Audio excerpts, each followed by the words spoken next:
Assalamualaikum warahmatullahi wabarakatuh. Alhamdulillah, assalatu wassalamu ala rasulillah wa ala alihi wa sahbihi wa man tabi'ahu bi ihsanin ila yaumiddin. Asyhadu an la ilaha illallah wa asyhadu anna Muhammadan abduhu wa rasuluh. Allahumma salli ala Muhammadin wa ala ali Muhammad kama sallaita ala Ibrahim wa ala ali Ibrahim wa barik ala Muhammad kama barakta ala Ibrahim wa ala ali Ibrahim fil alamin innaka Hamidum Majid. Jamaah salat maghrib rahimakumullah. Malam ini insyaallah kita membahas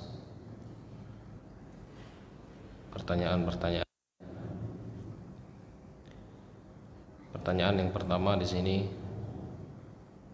dan yang sering masih hangat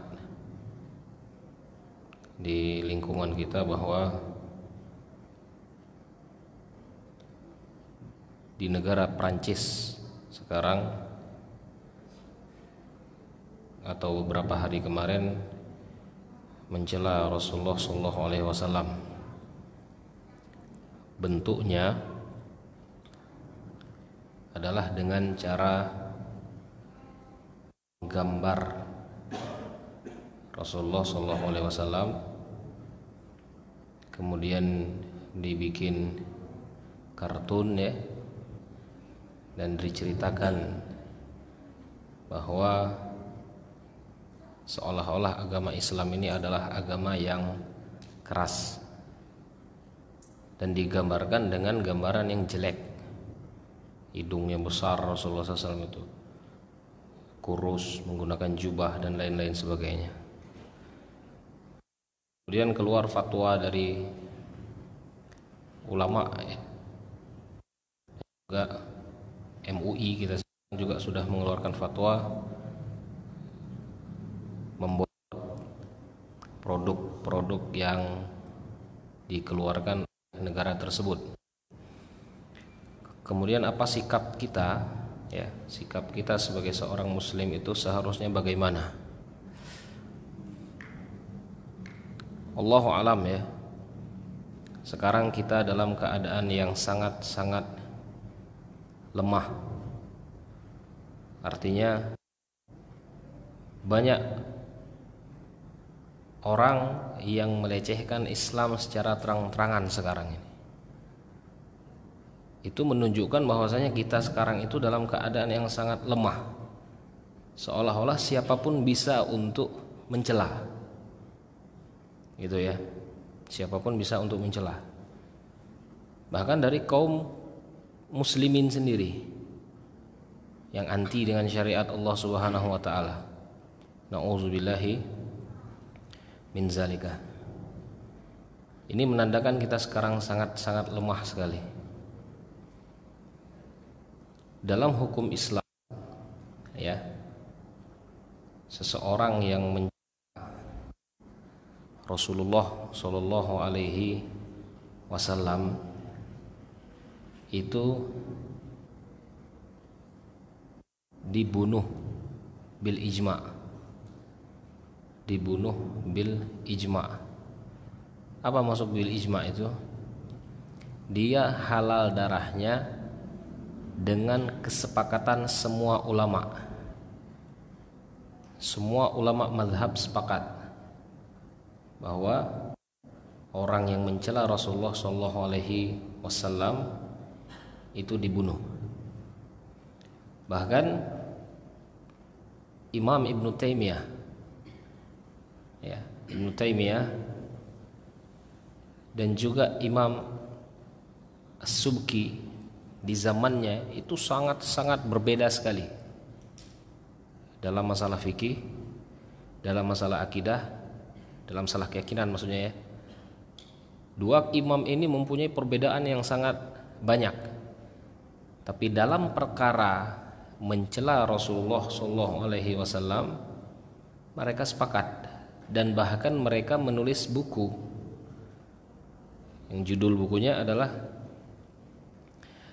pedang yang sangat tajam bagi mereka yang mencela Rasulullah Shallallahu Alaihi Wasallam.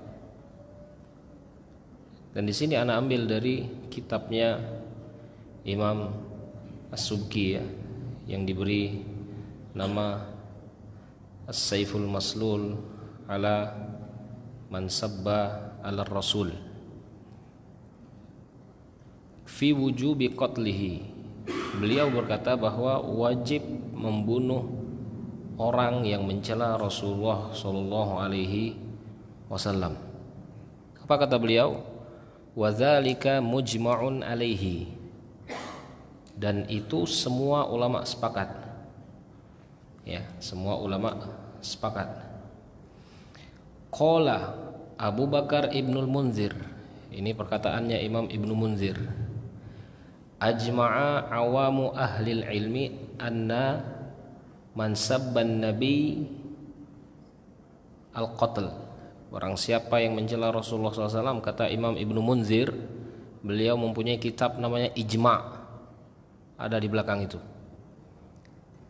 Dia menulis ijma' semua ulama. Salah satu ijma'nya adalah man sabba 'ala Rasul yuqtal, dibunuh. Barang siapa yang mencela Rasulullah SAW maka dia dibunuh. Kalau dia dari golongan orang kafir, ya, kalau dia dari golongan orang kafir, maka perjanjian kafir ini kan ada kafir mu'ahad namanya, ya, ada kafir musta'man, ada kafir yang diberikan keamanan dikarenakan perjanjian. Maka perjanjian itu batal ketika dia mencela Rasulullah Shallallahu Alaihi Wasallam. Apalagi mencelanya itu di forum umum, terang-terangan, ya. Wa mimman qala dzalika Malik bin Anas. Begitu juga perkataan ini disepakati oleh Imam Malik, ya, di zamannya. Kita tahu Imam Malik itu setelah zaman Rasulullah Shallallahu Alaihi Wasallam, ya. Wa Ahmad, wa Laits. Laits ini syekhnya dia, gurunya Imam. Wa Ahmad, begitu juga Ahmad Ishaq bin Rabi, guru Imam Bukhari juga berpendapat seperti itu. Wa huwa Syafi'i, dan dia juga Asy-Syafi'i. Wa Qadiyat, Al-Qadhi Iyad, muridnya Abu Hanifah. Wa bimithlihi qala Abu Hanifah wa ashabuhu. Begitu juga perkataan Abu Hanifah dan perawi-perawinya mengatakan seperti itu.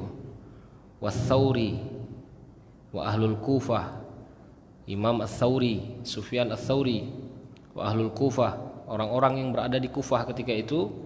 Wa Imam Auza'i, begitu juga Imam Auza'i. Mereka semua menyebutkan bahwasanya yang mencela Rasulullah SAW yuqtal, dibunuh. Ya. Ini perkataan ulama. Gitu loh. Adapun dalil, banyak sekali dalil dari Al-Qur'an dan As-Sunnah.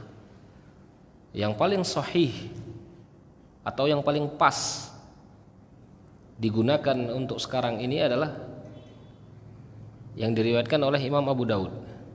Ini kan perkaranya seorang guru mencela Rasulullah SAW, kemudian dibunuh, ya, dibunuh secara pribadi. Yang membunuh ini dicela presidennya, bahkan menjelek-jelekkan Islam sekarang, ya. Mungkin tahu dia belajar ilmu fikih, ya enggak? Bahwa orang mencela Rasulullah SAW itu dibunuh. Jangankan mencela Rasulullah SAW, ada orang misalkan nyebut misalkan orang tua kita, atau kita ini salah satu anak zina misalkan. Nah, dia terang-terangan, mak kan dulu ngeliat keadaan zina, apa kira-kira? Men pacak langsung kita tikam leher, benar enggak? Benar enggak kira-kira? Dia nyebut taruhlah kita ini sah anak zina misalkan. Tapi ada orang berkata terang-terangan di depan umum, karena anak zina, maka dulu berzina dengan fulan bin fulan. Diceritakannya. Itu aib sah terjadi. Kemudian diceritakannya. Macam mana rasanya kira-kira?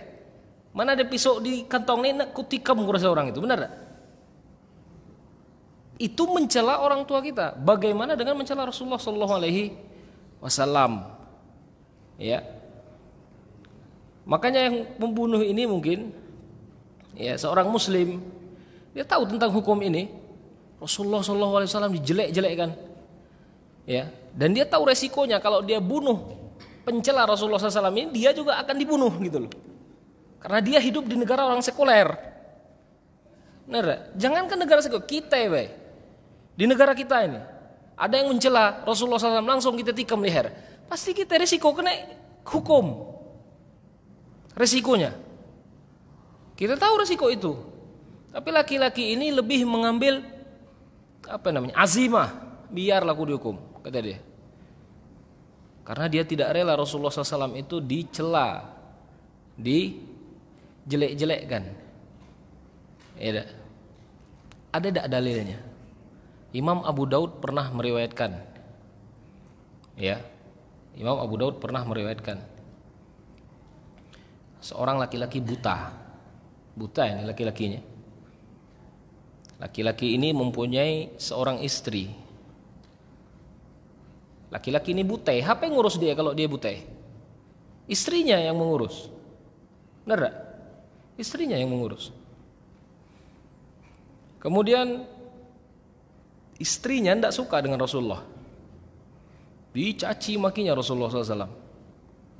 Ya, hari pertama agak sabar, karena dia buta, laki-laki ini. Dan istrinya yang mengurus. Hari pertama agak sabar, hari kedua agak sabar, hari ketiga agak sabar. Ya. Ada suatu ketika kesabarannya itu hilang. Ya, kesabaran dia itu hilang. Kemudian dalam keadaan istrinya itu tertidur, dia ambil pisau. Setelah diambil pisau, ditikam perut bininya, istrinya. Ya. Kemudian istrinya itu meninggal. Datang Rasulullah SAW. Rasulullah SAW datang, bertanya, ngapain dibunuh ini perempuan? Ya. Kenapa perempuan ini dibunuh? Laki-laki ini menjawab, wahai Rasulullah, aku tidak tega ketika istriku mencela dirimu, mencela Rasulullah SAW. Maka ketika itu dia bebas dari hukum kisos. Kita tahu dalam Islam itu ada hukum kisos. Kutiba alaikumul qisasu fil qatla. Kalau kalian membunuh, resikonya kalian dibunuh juga. Tapi laki-laki ini membunuh istrinya ini, yang mencela Rasulullah SAW, dibebaskan oleh Rasulullah SAW. Ya, ini dalil dari sunnah.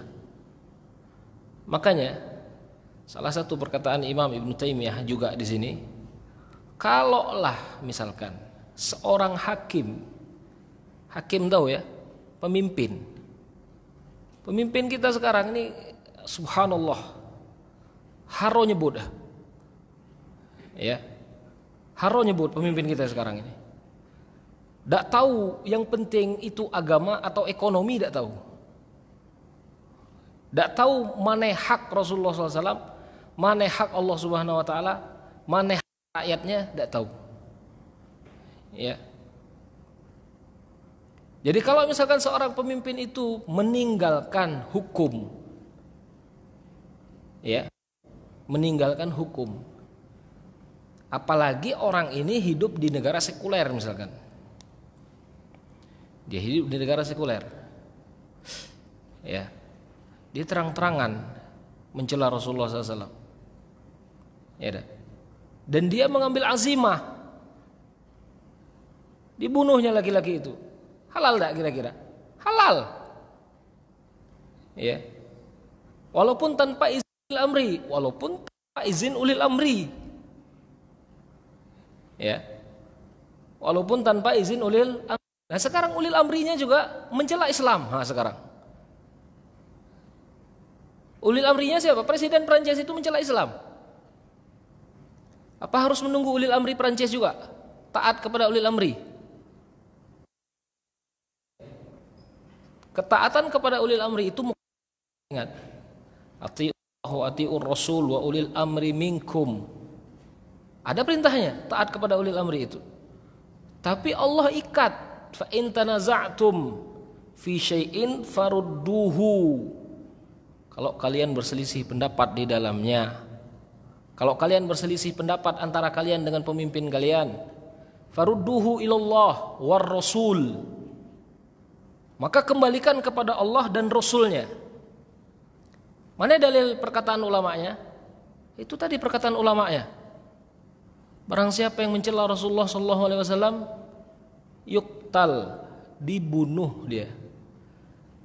Bahkan dalam mazhab Imam Malik ya, wala yustatab, tidak perlu diminta taubat deh. Orang yang meninggalkan sholat, agak diminta taubat 3 hari. 3 hari kada ada sholat, hilang leher kah? Itu hukum fikihnya. Dalam mazhab Imam Malik, orang yang mencela Rasulullah SAW tidak usah diminta-minta taubat, langsung sapu bela di situ. Ya, langsung sapu be. Apalagi yang di bentuk celaannya ini sepakat. Mata bosak kartun itu, hidungnya bosak macam Popeye si pelaut itu, ya, badan kurus, pakai sorban, ya, subhanallah. Pernah ada kira-kira orang-orang ini membaca Al-Quran, bagaimana lembutnya Rasulullah SAW. Kita mempelajari lembut, harus bagaimana lembutnya Rasulullah SAW, bagaimana Rasulullah SAW memberikan hak kepada orang-orang non-muslim. Tapi kita jangan hanya mempelajari lembutnya juga, pelajari tegasnya Rasulullah itu macam mana ya? Gitu loh. Ini kelak berdalil gitu loh. Ketika Rasulullah SAW dicela, berlembut. Berdalil nanti dengan perkataan ketika seorang Yahudi memberikan salam, assalamu alaika ya Rasul. Assam itu artinya semoga mati kamu ya Rasulullah. Ya dah. Dijawab oleh Aisyah, wassam wal la'nah alaika, katanya, semoga kamu mati dan laknat juga buat kamu. Rasulullah SAW mendengarkan Aisyah seperti itu, mahlan, pelan-pelan ya Aisyah, ya, pelan-pelan, ya dah. Menggunakan dalil ini. Di dalam Islam itu ada namanya nasikh wa mansukh, ya dah. Apa nasikh itu? Hukum yang menghapus hukum sebelumnya. Kapan Rasulullah SAW melakukan ini? Kira-kira Rasulullah SAW melakukan ini di dalam fase-fase dakwah pertama. Fase-fase dakwah itu harus dengan pelan-pelan dulu. Tapi ketika Rasulullah SAW itu sudah punya power, izzah, kekuatan, apa macam itu? Ya, bukan Rasulullah SAW. Udah, ya. Jadi ini perkataan para ulama kita, bahwa orang yang mencela Rasulullah SAW yuktal, dibunuh. Ya. Maka jangan sampai kita ini juga yang Muslim ya, dibahas oleh Imam As-Subki juga. Bagaimana kalau seorang Muslim sekarang, dia Muslim tapi mencela. MUI sudah mengeluarkan fatwa boikot semua. Tahu-tahu ada fulan ini, fulan abu-abu ini, ya, tak usah disebut abu-abunya. Ya. Fulan abu-abu ini juga terang-terangan dia.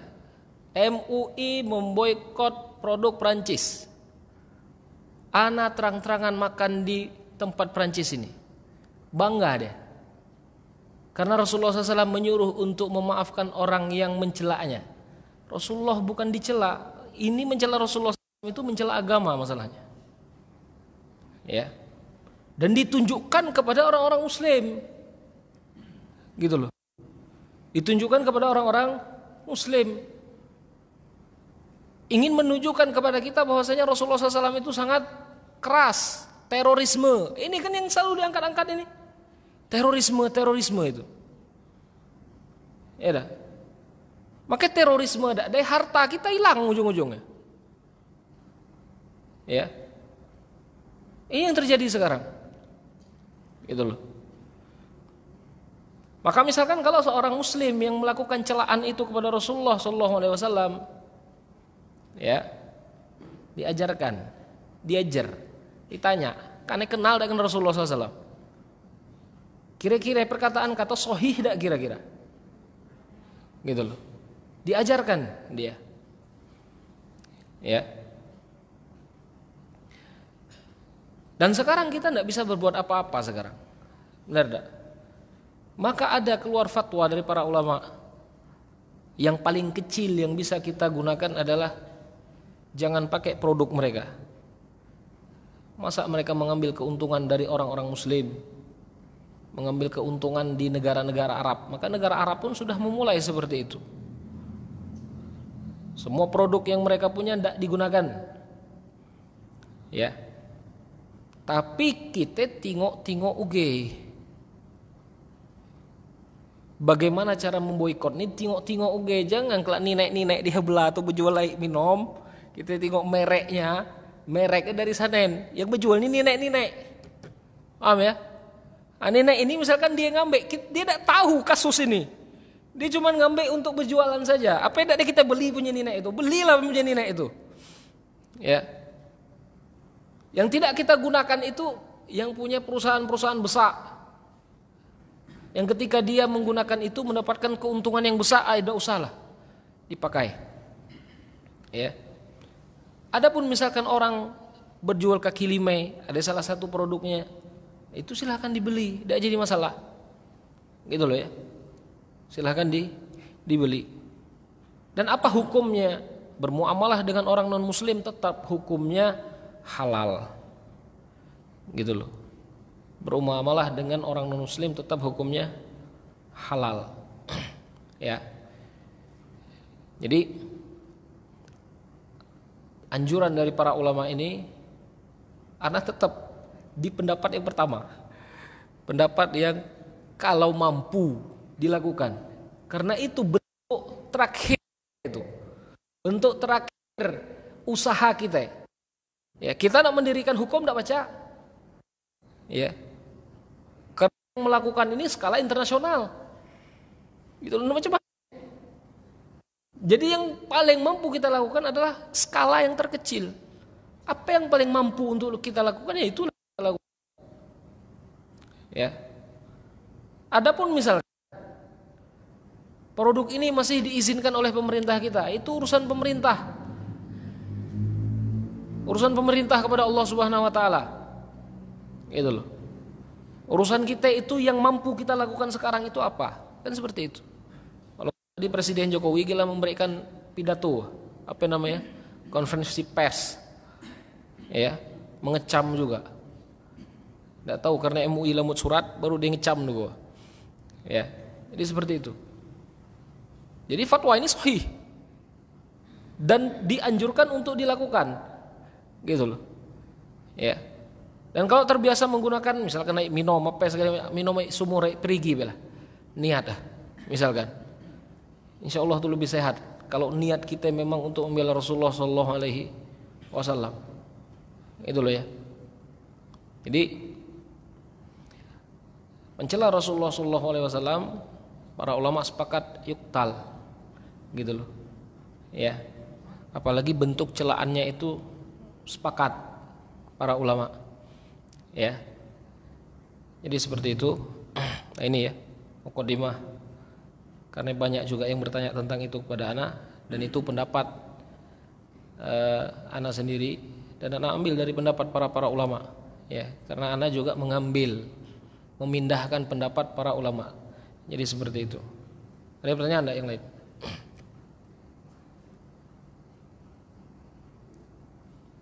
Tidak ada kan?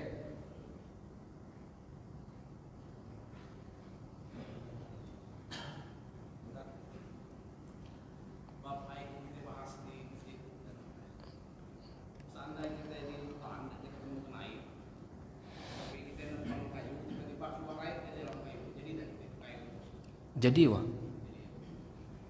kalau kita tidak menemukan air di hutan, ya di hutan tidak ada air, tahu-tahu kita nebeng air, nebeng air, kita nebeng kayu.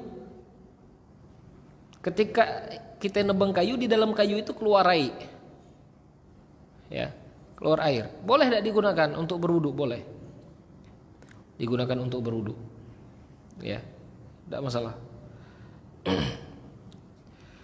Terus ketinggalan gerakan imam di dalam sholat, ya ketinggalan gerakan imam di dalam sholat.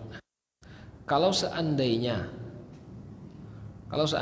kita ingat sholatnya dan kita baru tahu hukum ketinggalan gerakan itu bisa membatalkan sholat, apakah harus diganti?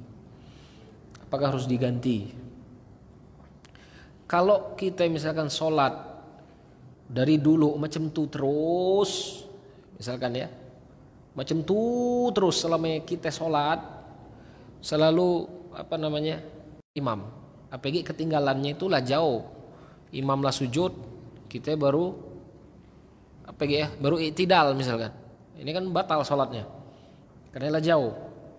Tapi karena kita tidak tahu, ya, apakah kita harus mengganti sholat itu yang lalu biarlah berlalu, ya, karena data sholat kita tidak tahu berapa sholat yang kita itu menyelisihi imam. Ada berapa kali kita sholat yang sholat kita itu gerakannya selalu tertinggal dengan gerakan imam, kan kita tidak tahu, ya. Jadi yang terlalu biarlah berlalu, maka yang kedepannya diperbaiki, ya, yang kedepannya diperbaiki. Kecuali misalkan sholat sebelumnya itu kita ngerasa kita baik sholat sebelumnya, tapi tahu-tahu pas kita itu misalkan masuk ke suatu daerah, ya, suatu daerah ini tahu-tahu imam mengebut misalkan, sehingga kita itu tertinggal sholatnya. Data lagi ada ya kan? Berarti sholat yang kemarinnya tidak jelas ini, ya. Kalau datanya masih ada di kita, afdol untuk diulang sholat itu. Kapan ngulang? Sekarang tidak apa-apa. Namanya juga qadha. Qadha itu mengganti. Mengganti itu kapanpun ketika ingat, ya. Rasulullah SAW menyebutkan apa? Ketika kalian ingat, kata Rasulullah, hina dzakaraha, ketika kalian ingat dengan sholat itu maka sholatlah, ya, seperti itu. Terus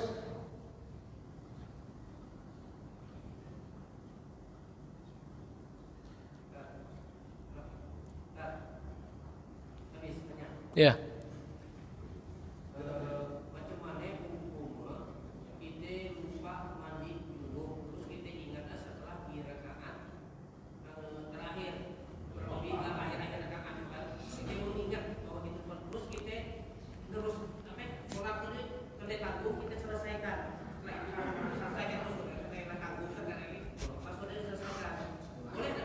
udah deh boleh wak.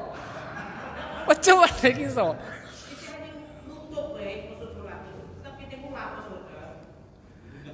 Macam mana sholat di hudak barang rukun ndak deh? Gitu loh.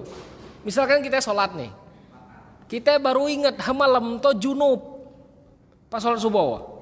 Ketika ingat tuh langsung kabur lah, ndak usah dilanjut lagi sholat dah. Paham ya? Untuk apa melanjutkan sholat? Untuk apa melanjutkan sholat? Kalau rukun ndak deh, ya kan? Apa yang haram? Bukan ge haram, untuk apa digawe maksud aku toh?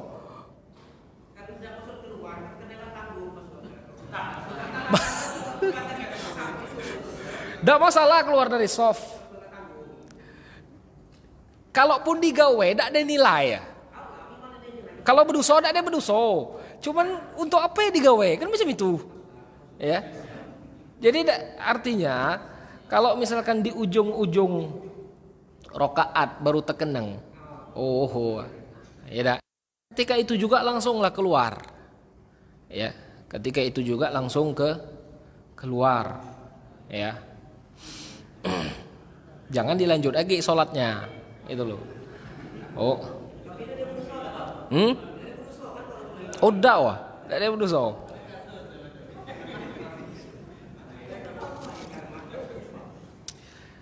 Nih pertanyaannya. Bagaimana kalau misalkan seperti ini? Sebagian kaum muslimin tanpa sadar mencela Rasulullah, seperti mengolok sunnah jenggot, sunnah cingkrang, sunnah cadar. Sedangkan dia adalah orang berilmu. Apakah hukumnya juga sama dengan kaum kufar? Ya. Apakah mereka sama dengan kaum kafir? Pada dasarnya kita itu memandangnya itu sebagai olokan atau tidak kira-kira? Paham enggak? Kita memahaminya itu sebagai olokan atau tidak? Contoh nih, mana jenggot itu wajib? Ahmad ini nyebut makruh. Dalam perdebatan ini, Ahmad ini langsung mencela tuh yang jenggot panjang. Karena apa? Karena aku ngotot itu tuh sunnah wajib. Dan aku pun nyebut dia tuh yang butak, yang kering-kering nih. Apa namanya? Musim kering, enggak berjenggot aban. Gitu loh. Ya dah. Sama-sama di sini. Ya. Hukum cingkrang juga seperti itu. Ulama berbeda pendapat enggak? Berbeda pendapat ulama itu. Ya. Nek kalau hukum cingkrang itu ulama berbeda pendapat. Ada yang menyebutkannya makruh, ada yang menyebutkan hukumnya haram. Kita ini ngotot cingkrang itu wajib. Macam mana? Kira-kira. Nah, orang yang cingkrang ini kan nengok kawan misalkan kita ngerasa dia ngulok kita. Kan macam itu. Ya dah. Tapi dia ngerasa dia itu cuma melakukan sesuatu yang makruh. Gitu loh. Dia merasa dia cuma melakukan sesuatu yang makruh. Berarti kan kita yang merasa dia mencela sunnah Rasulullah SAW. Apakah ulama sepakat ketika itu? Cingkrang ini, barang siapa yang tidak cingkrang maka dia telah mencela Rasulullah SAW. Sepakat ada di situ. Oh, dakwah. Gitu loh. Ya. Maka kita pun dalam masalah khilafiyah hati-hati. Maksud aku toh. Ya. Contoh masalah maulid misalkan. Apakah sah disebutkan orang yang tidak melakukan maulid berarti dia tidak cinta kepada Rasulullah? Sah tak? Oh, dakwah. Dan begitu juga dengan yang lain. Orang yang melakukan maulid sekarang mereka menyatakan cintanya dengan itu. Benar tak? Nah, sekarang orang yang tidak melakukan. Gitu loh. Orang yang melakukan sekarang mencela orang ini nih. Orang ini tidak ada cinta kepada Rasulullah SAW. Derajatnya lebih rendah daripada anjing. Boleh ada seperti ini? Kafir ini. Akidah Khawarij ini namanya. Akidahnya. Kalau seperti itu. Gitu loh ya. Karena apa? Karena yang di atas pun mereka berbeda. Gitu loh. Ya. Makanya Imam Ahmad pernah menyebutkan ya. Ketika kalian mempelajari masalah fikih itu harus ada ta'addub. Harus ada adab dengan ikhtilaf para ulama. Jangan memandang ikhtilaf para ulama ini dengan ainun ta'assub, dengan cara fanatik. Kalau kita sudah fanatik, kita pasti merendahkan pendapat yang lain. Benar tak? Kalau kita sudah merendahkan pendapat yang lain, orang yang direndahkan dia merasa dia mencela agamanya. Ini yang kacaunya. Kan macam itu. Ya dah. Ya. Bahkan sekarang orang awam itu menganggap sesuatu yang boleh jadi wajib. Sesuatu yang wajib biasa-biasa saja, itu orang awam. Tetapi apakah mereka bisa disamakan dengan kafir harbi? Kafir mutlak yang tidak percaya dengan Allah Subhanahu wa taala? Ya, yang terang-terangan mencela Rasulullah sallallahu alaihi wasallam, sama tidak kira-kira derajatnya? Sama tidak? Tidak ada sama. Gitu loh. Ya, tidak ada sama. Makanya Rasulullah SAW itu menyebutkan kepada kita itu untuk menjaga lisan kita. Gitu loh.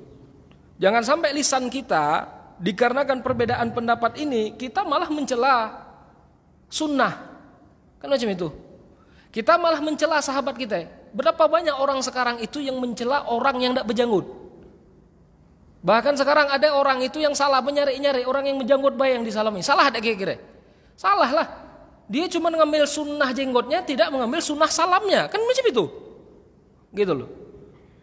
Kenapa kesalahan ini terjadi? Karena masalah khilaf. Karena masalah khilaf. Ya. Ditekan nuwe-nuwe dalam masalah khilaf. Makanya dalam menyampaikan ilmu itu lalu nekena. Sampaikan ilmu itu. Sampaikan pendapat ulama-ulama, sampaikan. Yang mampu untuk kita kerjakan. Gitu loh. Kalau kita melakukan ini dengan pelan-pelan, maka yang terjadi apa? Tasamuh nantinya. Kita itu akan merasa lapang dada kalau ada yang berbeda pendapat di situ. Ya. Karena kenapa? Karena urusannya nanti ketika kita meninggal.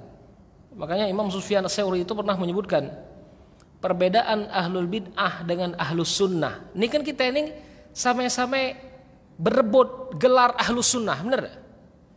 Ya, kita ini sekarang berebut gelar ahlus sunnah sekarang. Yang melakukan seperti ini dia nyangka dia ahlus sunnah, yang melakukan seperti ini dia nyangka dia ahlus sunnah. Berebut ahlus sunnah, gitu loh. Dan berebut nyebut yang lain itu ahlul bid'ah. Kalau hangat ringam-ringam mah. Kalau ika nak nyebutku ahlul bid'ah, baseng kalah. Karena yang aku pegang ini perkataan Sufyan Ats-Tsauri. Apa kata Imam Sufyan Ats-Tsauri? Al-farq baina ahlul bid'ati wa ahli sunnati inda mautihi. Perbedaannya ahlus sunnah dengan ahlul bid'ah itu ketika matinya. Kita yakin tak mati kita ini bagus lah. Siapa yang yakin? Kira-kira yakin tak kira-kira? Mati kita ini kan bagus. Menlum hade hangat yakin. Kalau dulu perbanyaklah amalannya masing-masing. Itu perkataan siapa? Ats-Tsauri. Siapa? Tabi'in. Kita ini hidup zaman 1000 lebih. Ya, itu salaf di zamannya. Makanya tidak usah nuai gile kita berbuat lakop ahlus sunnah ini. Ketika dia dibangun di atas ijtihad, madenak. Yang penting anak beramal, kemudian amal itu menambah imanku dan mendekatkanku kepada Allah Subhanahu wa taala, ya, dan itu yang aku pertanggungjawabkan. Kan seperti itu. Ahlus sunnah itu. Ini tidak kita itu sibuk dengan amalan orang lain. Sekarang. Tapi amalan kita tidak pernah kita cek. Kan macam itu. Ya. Jadi, kalau dalam masalah janggut, ya, kenapa ada orang itu yang mencela janggut? Mungkin yang membawa janggut itu salah akhlaknya. Benar tak kira-kira? Orang Yahudi pun berjanggut sekarang. Ya, orang Yahudi itu berjanggut kan? Salah ada akhlaknya. Salah lah. Yang salah sunnahnya atau orangnya kira-kira? Orangnya. Apakah ketika salah orangnya langsung dihukumi mencela sunnah Rasulullah, langsung dicela hukum kafir? Ini bahaya ini. Bahaya ini. Ujung-ujungnya kalau ada orang yang yang baseng-baseng hebut langsung kafir be. Ya, makanya dalam bab kafir mengkafirkan itu ada uzur bil jahal. Kasih dia uzur dulu. Uzur tentang kejahilan. Gitu ya. Kasih uzur dulu tentang kejahilan. Dia tidak tahu ilmunya belum sampai kepada dia. Kalau alim berkata seperti itu, berarti dia bukan alim. Ya, karena alim itu pasti dia tahu khilaf baina al ulama. Seorang alim itu tahu perbedaan-perbedaan ulama. Jadi dia tidak ada ngecas api di antara orang awam itu. Ya. Orang itu tidak ada ngecas api di antara orang awam. Tapi dia tuh ngecas supaya orang awam ini beribadah dengan sebaik-baiknya. Jadi seperti itu. Ya. Ini perkataan siapa ini? Ini perkataannya Imam Ahmad. Ya, ini perkataannya Imam Ahmad, gitu loh. Ya. Tapi bagaimana misalkan orang yang berilmu ini menyebutkan sunnah Rasulullah, contohnya semakin panjang jenggot semakin goblok. Bagaimana misalkan contoh, oke lah, kita langsung masuk ke perbuatannya. Aku ingin macam ini nih, dihebut be. Apa misalnya? Contoh misalkan, semakin panjang jenggot seseorang itu semakin bodoh dia. Ya, apakah ini istihza? Istihza. Ini disebut mencela? Iya, mencela. Dan ada ulama-ulama yang lain yang memperingati, banyak sekali yang memperingati. Cuman untuk menyebutkan dalahnya halal, itu loh, diberi uzur yang namanya orang muslim itu. Ketika dia masih sholat, ketika dia masih menghadap kiblat kita, diberi uzur. Cuman dalam bab-bab seperti itu tuh dikasih tahu, dan yang ngasih tahu itu bukan di level kita. Ya, orang khatam kitab lah banyak yang selevel dengan dia, kan seperti itu. Gitu loh. Ya. Dan kalau kita bertemu dengan ulama yang seperti itu lah, bahasa lah. Kita tengok baik kalau kamu meninggal macam mana ya. Macam itu sudah, macam itu baik. Suharo-haro nuwe gili. Ya, ya.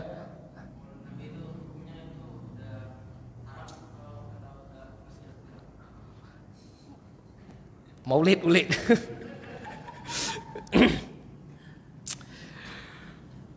Maulid Nabi ya. Kalau hukum maulid itu apa?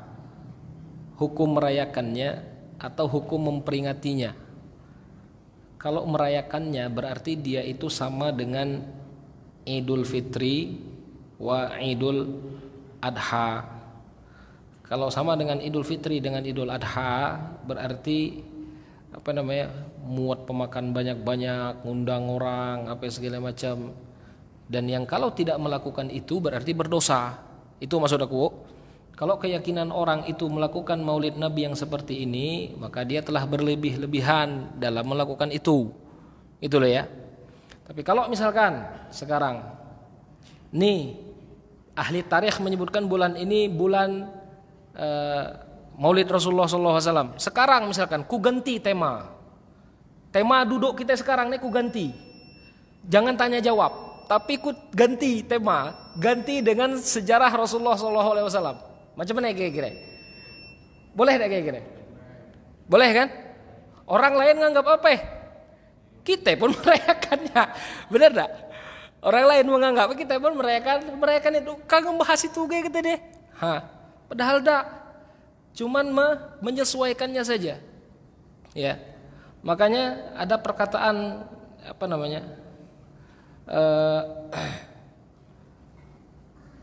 Imam Ibnu Hajar, ya. Imam Ibnu Hajar, beliau menyebutkan bahwasanya al-aslu fil maulid, perbuatan maulid ini tidak pernah diriwayatkan dari zaman Rasulullah, kemudian sahabat, kemudian zaman tabi'in. Ini perkataan beliau ya. Kemudian beliau berpendapat, adapun kebiasaan yang dilakukan oleh orang-orang sekarang di zaman dia itu, zaman berapa? 700-an Imam Ibnu Hajar itu, di zaman dia. Apa kebiasaan mereka? Yafrah, bergembira. Kemudian ketika mereka bergembira, bersedekah. Ketika mereka bersedekah, kemudian mempelajari ilmu-ilmu sejarah tentang Rasulullah SAW. Kata beliau apa? Kata beliau ini baik. Kata beliau, ya, kata Ibnu Hajar ini.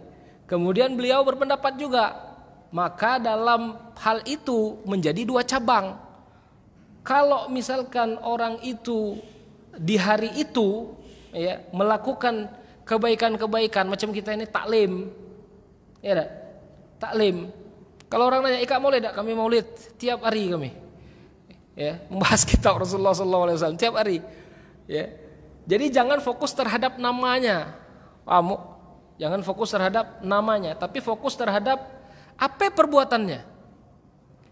Adapun perbuatan kawan-kawan banyakkanlah lanue. Gitu loh, pakai baju baru, kalau baju baru yang ketat-ketat. Ya, makanya Kiai Hashim Asy'ari itu pernah membuat risalah juga. Ya, membuat risalah tanggapan bagi mereka merayakan Maulid Nabi dengan hal-hal yang Allah haramkan. Gitu loh. Musik, campur laki-laki dengan perempuan, goda sana sini. Tidak boleh. Tapi mereka mereka mengakunya mencintai Rasulullah SAW. Gitu loh. Ya. Tapi ada misalkan sebagian ustadz itu mengambil kesempatan, maksud aku. Mengambil kesempatan, mumpung orang tengah ramai di sini nih. Nah, didateng majelis itu didateng. Kemudian dikasih tahu mengulang lagi, memperingatkan mereka ini. Ya, yang lebih penting itu mencintai Rasulullah SAW dengan menjalankan syariat-syariatnya, bukan hanya sekedar perayaan-perayaannya. Benar tak? Ada sebagian ustadz itu macam itu. Bahkan malamku pun dengar isi ceramah maulid di salah satu masjidnya, isi macam itu, gitu loh. Mumpung orang tengah ramai, kasih tahu orang tuh. Ya, mencintai Rasulullah itu bukan hanya kumpul ketika ini saja, setelahnya, ya, kasih dalilnya, kasih ininya, gitu loh. Ya, artinya mau izoh, mengambil momen, sama dengan orang-orang merayakan 17 Agustus, gitu loh ya. Merayakan setiap hari Senin itu upacara, apa hukumnya? Itulah hukumnya. Karena sesuatu yang baru, tidak akan kita temukan di zaman salaf, sahabat, tabi'in, tabi'ut tabi'in, tidak kita temukan. Tapi kita mencari perkataan ulama di situ. Ya, maka apa yang dilakukan? Ya. Tapi kalau rayo la cinue-nue, aku kita dengan gawe. Ya, kalau lah rayo cinue-nue, mood kue apa segala macam tidak dengan gawe. Ya macam itu tuh. Ya. Empat mazhab itu zaman 200. Kalau zaman 200 pasti tidak ada kita temukan perkataan itu. Ya. Kalau di zaman 200-an kita tidak akan menemukan perkataan itu. Yang kita temukan perkataannya itu zaman 500-600. Pasti ada perkataan ulama yang membahas itu. Karena yang melakukan itu setelah zaman Qurun al-Mufaddalah. Setelah zaman orang-orang yang paling afdol yang dilakukan kebiasaan ini. Ya, Allahu a'lam. Wassallallahu ala Muhammadin wa ala alihi washabbihi wasallam. Semoga apa yang kita bahas mendapat berkah dari Allah Subhanahu wa taala dan juga menambah keimanan dan amal ibadah kita. Kita tutup dengan kafaratul majelis. Subhanakallahumma wa bihamdika asyhadu an la ilaha illa anta astaghfiruka wa atubu ilaik. Waalaikumsalam warahmatullahi wabarakatuh.